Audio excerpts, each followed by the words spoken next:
And I was just thinking how wonderful it was that there has not been an episode of the Roman Shenanigans Report in so long. Here we are for another special edition of Not Your Average Globetrotter. I'm Rafael di Furia, and welcome to the Roman Shenanigans Report.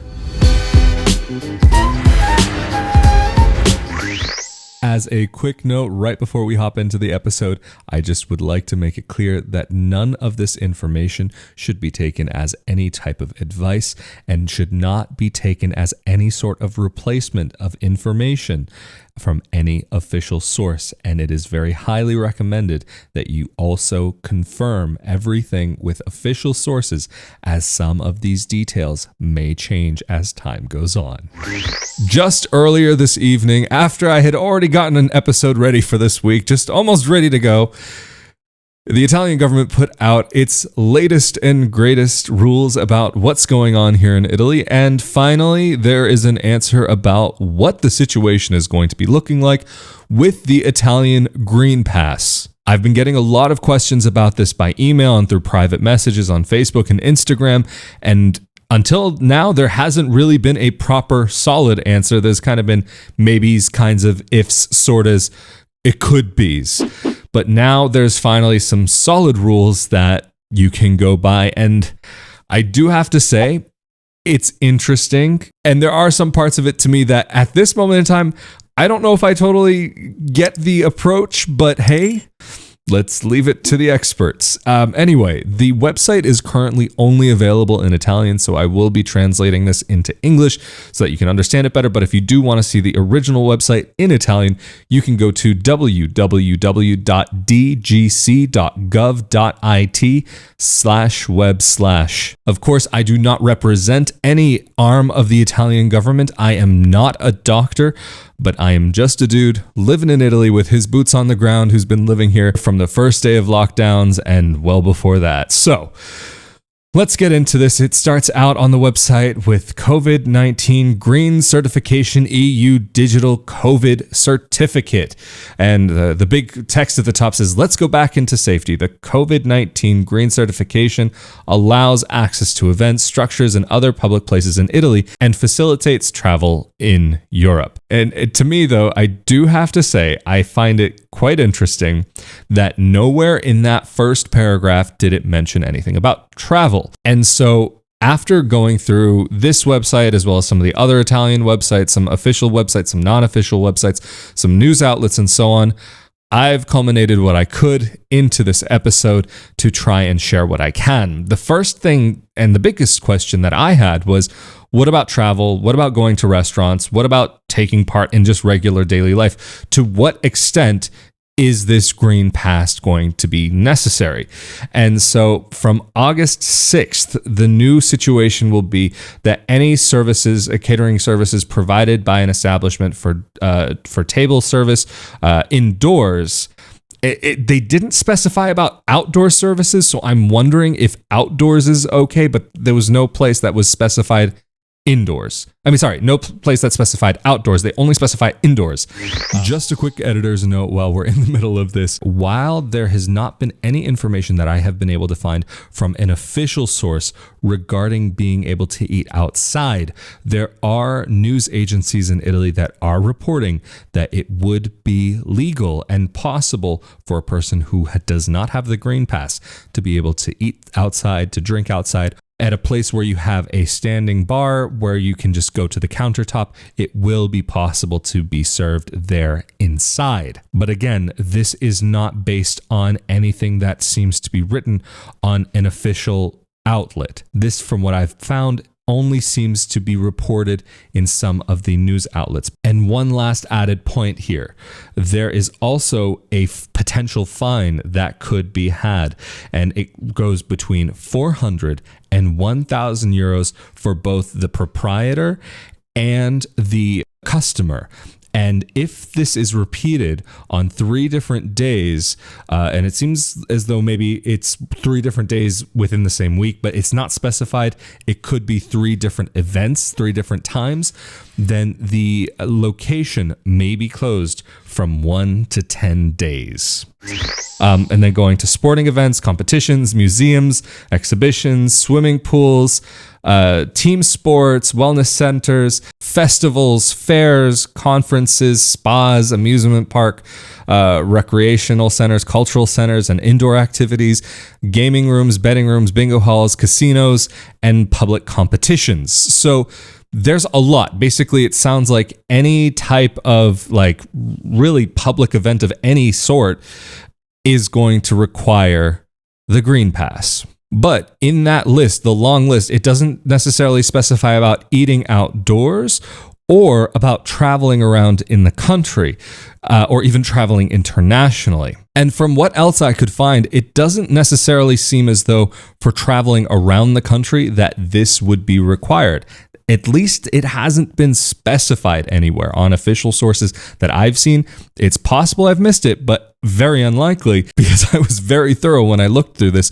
And so from what I have found so far is that when traveling, at least domestically in Italy, if you are traveling from white zone to white zone or yellow to yellow zone, then it's not necessary to have this pass. But if you are staying within your zone, then this may be required for various activities like some of the ones that I mentioned before.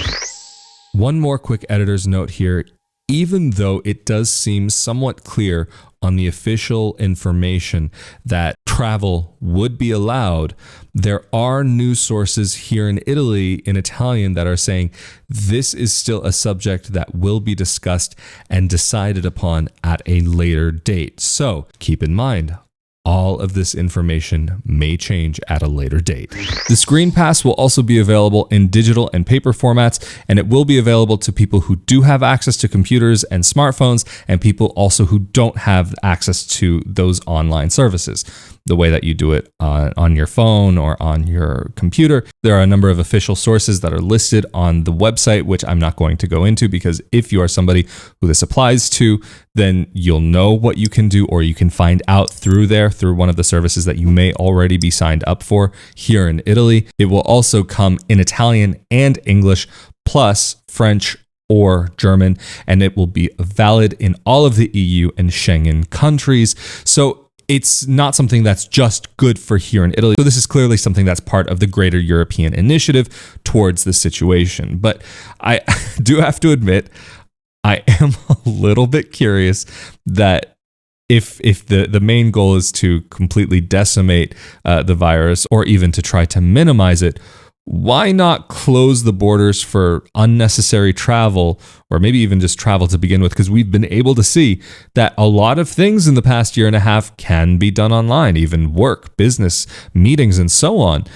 Yes, it's not ideal, but why not just close the borders and let things run their course within each country? I mean, maybe there's something I'm missing here. Of course, I'm not a doctor, but that might seem like it's a logical choice, especially if some people who are vaccinated can still get the new variants. The other interesting thing, though, about the Green Pass is that it seems like it will only be valid for a certain period of time, depending on some situations. Just something here is that you had to have at least had one dose of the vaccine or have tested negative for a molecular or rapid swab in the past 48 hours, or have been cured of COVID-19 in the past 6 months. So I do find that very interesting that it's not only if you've been vaccinated, but it does allow people who haven't been vaccinated but still test negative to be able to do it within that 48-hour period. So it seems as though these QR codes will be able to say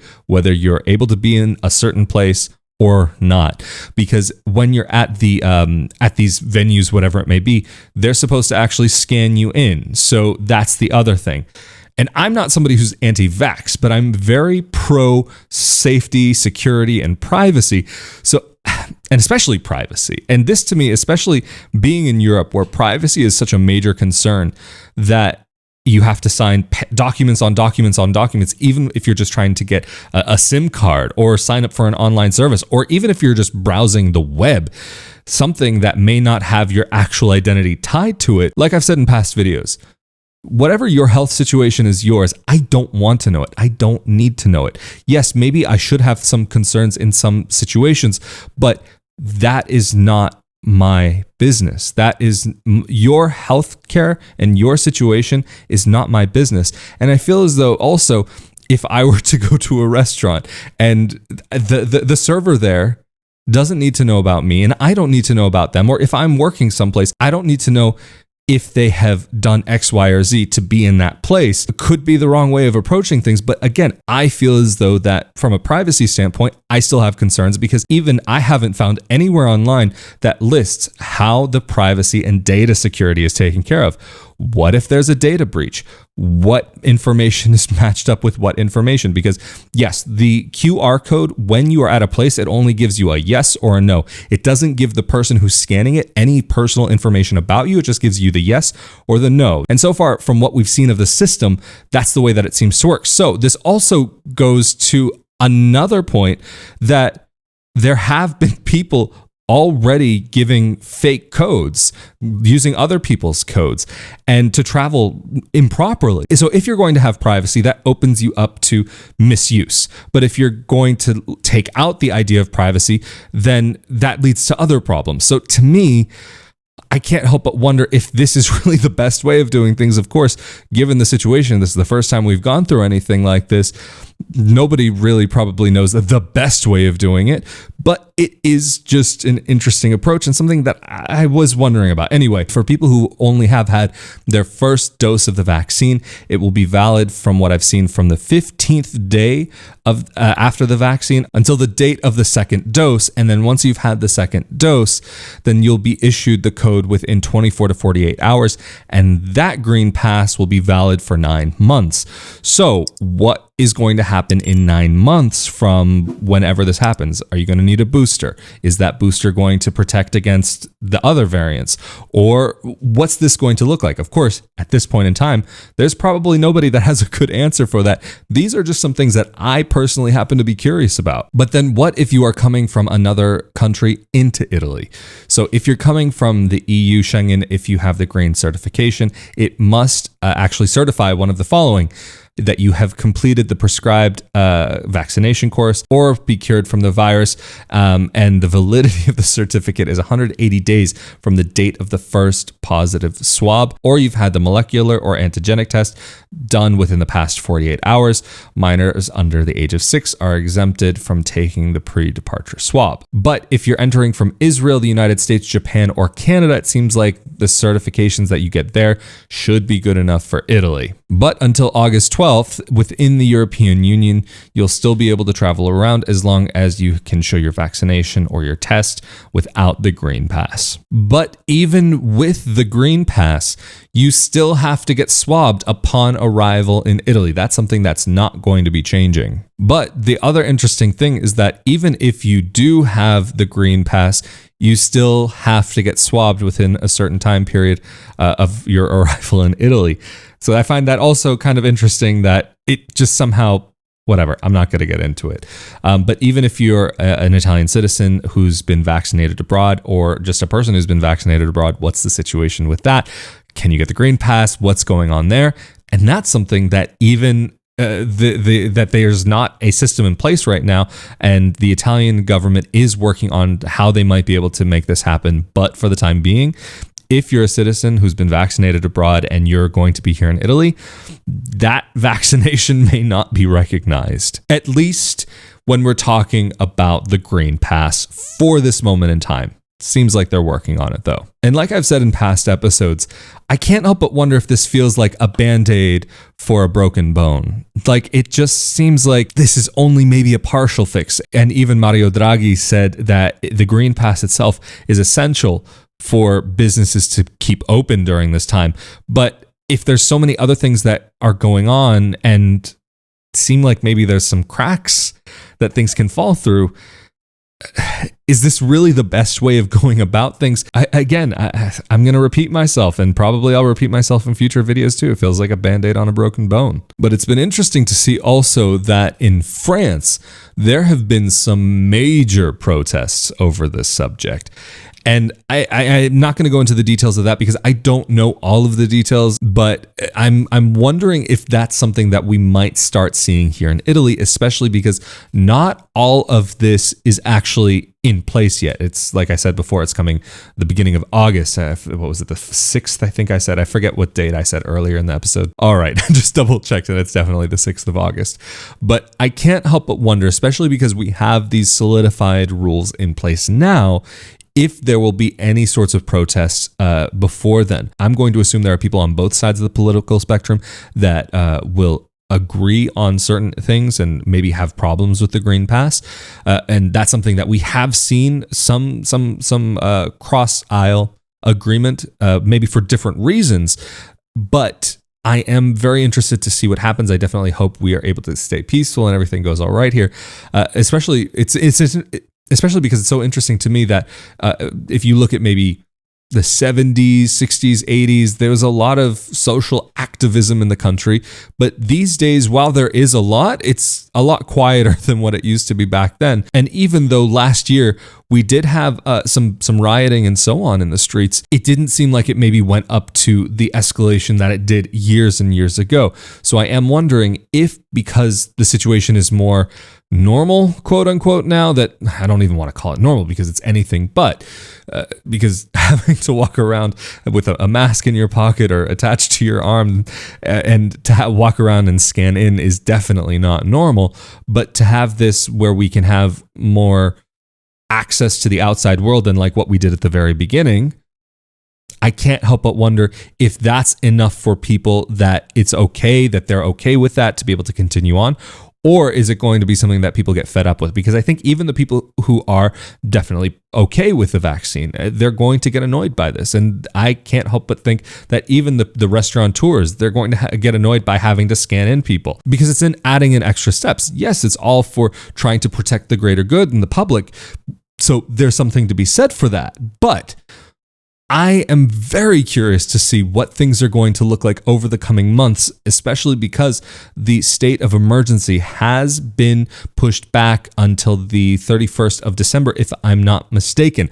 So that means that this all could be in place at least until the end of December, but it also depends on what's going to happen in the winter. Of course, like last winter, I'm hearing mumbles of people already saying that when it's going to be wintertime, they're expecting numbers to rise again.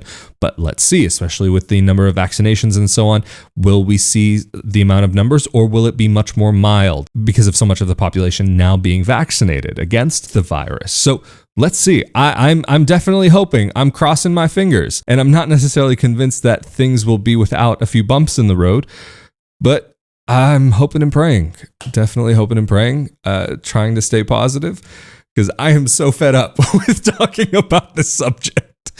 Oh, goodness. Anyway, thank you all so much for joining me again for another episode of Not Your Average Globetrotter, and especially a huge thank you to those of you who help to make content like this possible through patreon.com. It is because of you all that I am able to continue with this project. Thank you all so much for allowing me to take the time necessary for this project. Of course, if you're watching this on YouTube or listening to this as an audio-only podcast, be sure to subscribe and or follow on your favorite podcasting platform of choice. And also, if you're here on YouTube, be sure to leave a like and share it with your friends, as it does greatly help out the channel. So thank you all so much who have been supporting these videos in that other way of sharing and liking these episodes. So again, we'll end this episode by saying thank you for joining me on another Friday night, hopefully going in that direction of when I can finally say another beautiful Friday night again, because I am still not saying another beautiful Friday night until this is over, even though there may be some very pretty, very nice Friday nights in the meantime. I am waiting. It has been like a year and a half plus now, and I cannot wait until it is another beautiful Friday night again, for those of you who maybe have been watching these episodes for a little bit longer. Anyway, I'm Rafael di Furia. Stay safe, stay healthy, and I'll see you all next time. Later.